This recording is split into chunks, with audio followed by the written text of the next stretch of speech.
Olá, eu sou a professora Lídia e hoje na aula de número 24 do terceiro ano do ensino médio a gente vai falar um pouquinho sobre a radioatividade ainda e essa parte tecnológica da radioatividade aplicada na área da medicina. Já falamos disso em algumas aulas, mas como exemplo, exemplos de aplicações. Hoje a gente vai tratar especificamente desse tema em alguns exames, como que funciona. Então, primeiro a gente precisa entender que essa radioatividade tecnológica e na área da medicina ela vai se dividir em um grande grupo. Esse grande grupo é chamado radiologia, que não é uma área específica, mas ele vai se dividir em um outro grupo, ou outros subgrupos, que a partir deles vai ser muito importante para a gente diferenciar qual a finalidade de cada uma dessas coisas. Quais são esses subgrupos aí da radiologia? A gente tem a radioterapia, a radiologia diagnóstica e também a medicina nuclear. Ambas têm o objetivo de fazer identificação e depois tratamento de algumas doenças. Então a gente vai especificar ao longo da aula e primeiro a gente começa com a diagnóstica. Apesar de que aqui quando eu apresentei para vocês, a primeira não é a diagnóstica, é a radioterapia, depois a radiologia diagnóstica e a medicina nuclear.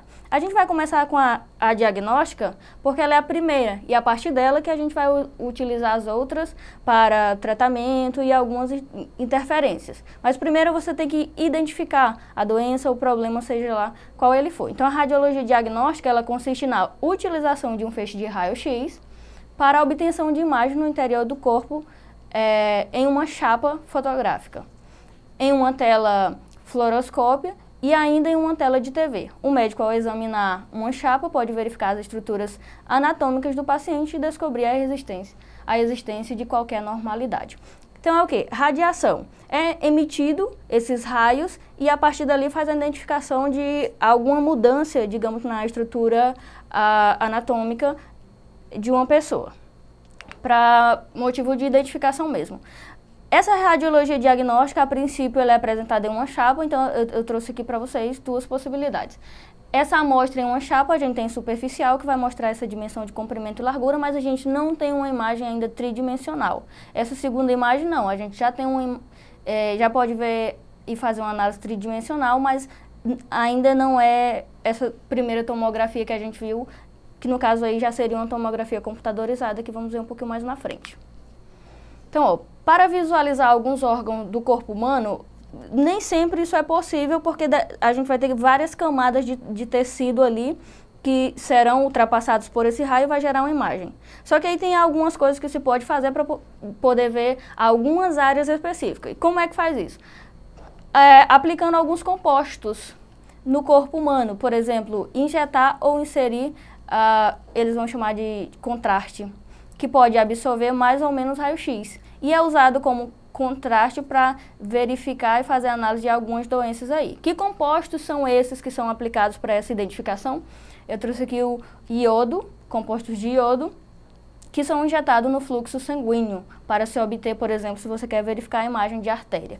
Então, o que ele vai fazer? Ele pode absorver mais ou menos raio-x e a partir dali fazer a identificação desse fluxo sanguíneo e verificar a imagem das artérias. E outro exemplo são o composto de bário, que são também aplicados e são tomados para radiografar o trato intestinal, esôfago, estômago. Então, depende, o composto a ser aplicado depende do objetivo ou do que quer se identificar nessa tomografia. E essas imagens, elas são apresentadas através de TV ou através daquela chapa para fazer a verificação. Por exemplo, se quiser verificar a questão do funcionamento cardíaco, também tem a possibilidade de fazer o cateterismo, que é através da inserção de sondas. E o terceiro ponto é a tomografia computadorizada, que foi aquela terceira imagem que eu mostrei lá, já é um avanço muito grande nessa área de radiologia diagnóstica. E ela também continua utilizando os raios-x, aí não há uma divergência ou uma mudança no que diz respeito à parte das ondas. A gente continua com a mesma onda, porém ela oferece uma qualidade de imagem melhor. A radioterapia. A radioterapia, aqui no caso, digamos que já foi identificado através da radiologia, e a radioterapia ela pode ser usada já como um tratamento para solucionar possíveis problemas. Então, a radioterapia ela é utilizada no tratamento, por exemplo, de tumores, principalmente os malignos, e baseia-se na destruição dele pela absorção da radiação. O princípio básico utilizado maximiza o dano no tumor e minimiza os danos dos tecidos vizinhos normais, o que segue irradiando os tumores de várias direções. Quanto mais profundo o tumor, mais energética deve ser a radiação. Então, depois de identificado, vai ser feito o tratamento. Como é que faz o tratamento? Mais uma vez, através da emissão de raios. Então, ele tanto é usado para identificação como para curar, digamos assim. E aí, quanto mais profundo tiver esse tumor, mais energia precisa ser incidida sobre ele. Esse tumor ele absorve essa energia e, a partir daí, essas células começam a ser tratadas. E os tecidos próximos ali também. Eu trouxe uma imagem aqui, ali de uma tomografia computadorizada, e aí consegue ter imagem 3D. E aqui uma segunda imagem também, mostrando essa área mais avançada, com essa máscara aí, para não permitir movimento ao longo do processo de radiação. Lembrando que esse processo é um processo rápido ali, por exemplo, esse aqui da máscara vai de 10, 15 minutos aí. Que tendo em vista que nesse caso a gente tem radiação gama e dependendo aí da exposição já pode ser prejudicial. Nesse caso a gente tem tubo de raio-x convencionais que pode ser utilizado em câncer de pele. Tem a chamada bomba de cobalto, que é emissão de radiação através de cobalto 60 para tratar cânceres mais profundos. Tem o Césio 137, que já falamos aqui alguma vez, vamos falar ainda mais na frente. E a nova geração de aparelhos de radioterapias que estão ficando mais eficientes, estão utilizando os aceleradores lineares, que eles vão acelerar os elétrons, vai ter a produção de pósitron ali, e a partir dali eles conseguem ter uma eficiência muito maior da incisão desses feixes energéticos no tumor e alguma doença que tiver ali.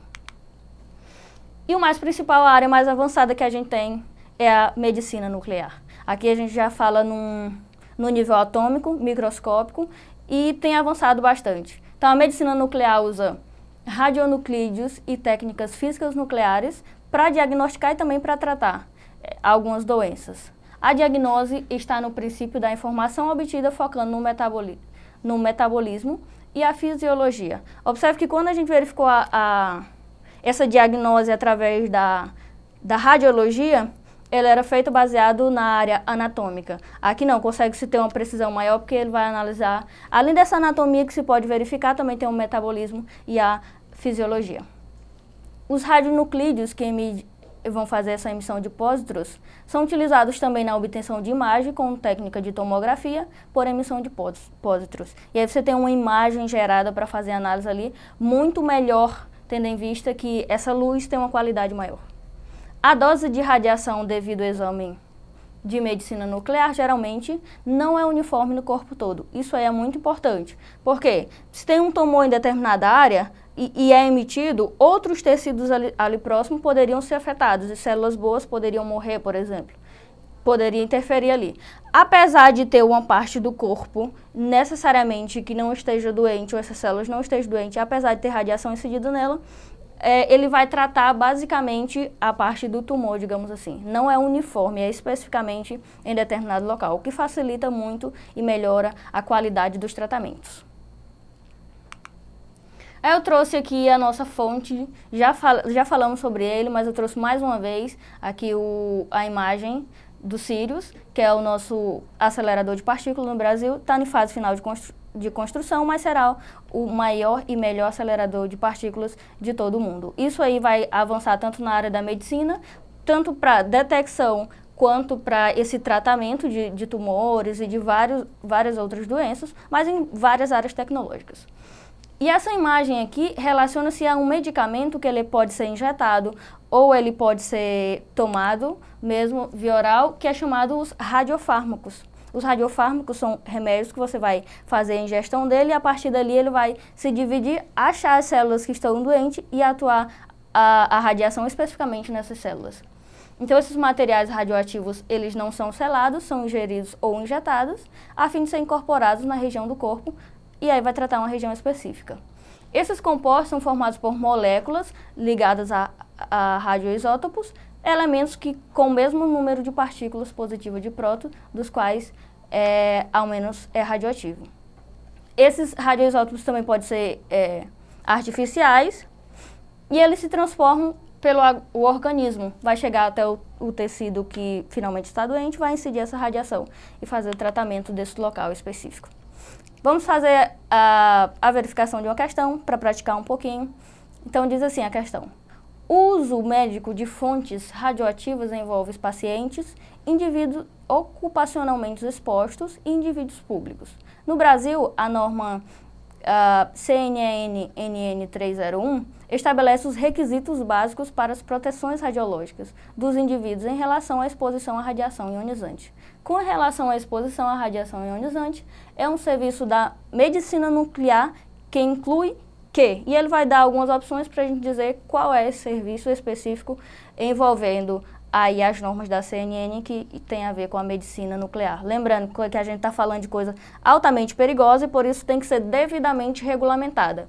Você vê que para utilização, tanto no tratamento como depois que essas fontes de radiação já não servem para tratamento, mas possivelmente vão ser descartadas para rejeito, tem normas para regulamentá-las. Então vamos ver das opções qual se adequa.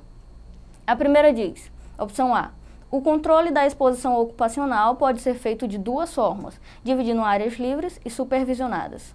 Opção B, a atividade de radiofármacos deve ser devidamente aferida pelo curiômetro, garantindo a aplicação do princípio ALARA. C, a limitação das doses individuais é uma medida legal suficientemente para assegurar a proteção desejável. E a D, existem 3 fatores básicos que podem ser usados para minimizar as doses de radiação: tempo, blindagem e tipo de radiofármaco. E a última, o uso de equipamento de proteção individual, EPI, é dispensável na medicina nuclear, já que ele pode causar a formação de radiação frenagem. Radiação de frenagem. Então, dentre essas opções, aqui tem a ver com a norma da CNN, a opção B, que diz que a atividade do fármaco deve ser devidamente aferida no curiômetro, garantindo a aplicação do princípio ARALA. E que princípio é esse? É um princípio que vai falar de segurança, de norma de segurança, e diz o seguinte: tão baixo quanto razoavelmente indetectável. Então é para garantir justamente que essa radiação não venha causar problemas aí. Então na aula de hoje a gente tratou um pouquinho mais sobre esses efeitos e essas aplicações da radiação na medicina. Eu espero que você fique comigo até as próximas aulas, ok? Acesse a plataforma Eduque, lá terá mais outras questões e outras aulas. Até mais!